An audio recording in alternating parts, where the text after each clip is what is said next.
Pendant longtemps, j'ai porté une carapace, bien épaisse, en fer forgé, pour cacher ma sensibilité. Je pensais que cette carapace faisait ma force, qu'on ne pouvait pas m'atteindre. En réalité, cette carapace, c'était une réaction de protection pour me protéger par rapport aux épreuves de la vie. J'ai grandi dans un environnement où les préoccupations étaient conserver un toit, avoir assez à manger. Les études supérieures étaient pour moi la bouée de sauvetage. Et donc je me mettais énormément de pression. C'était ma porte de sortie. Je voulais pas me planter. Et j'ai réussi. Et ensuite, j'ai intégré un environnement professionnel très masculin où, au bout de quelques jours, mon responsable de l'époque me dit: j'ai mis mon honneur en jeu en embauchant une femme, donc tu vas pas me décevoir. J'étais jeune, j'ai cru qu'il blaguait, j'ai pas su comment réagir. Mais quelque part, je comprenais, ok, inconsciemment, mais que ma féminité, ma présence en tant que femme, en fait, il y avait des choses que je devrais un peu cacher. Et donc, pour évoluer dans un environnement où je voulais paraître solide, fiable, crédible, je pensais que la sensibilité n'avait pas sa place parce qu'elle était perçue comme une faiblesse.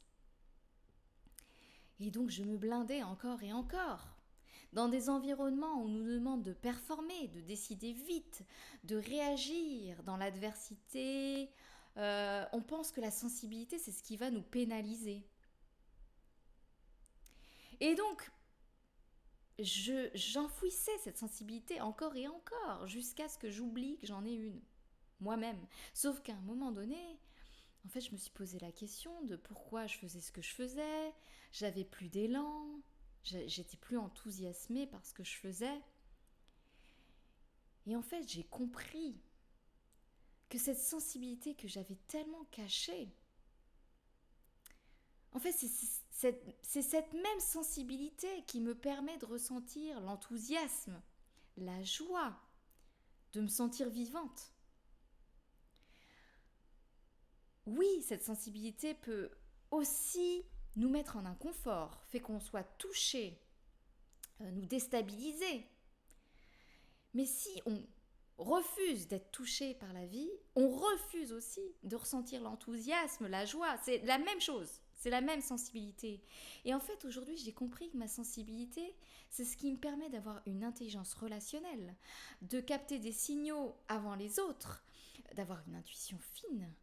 Et donc, c'est une véritable force. Être sensible, c'est pas une faiblesse.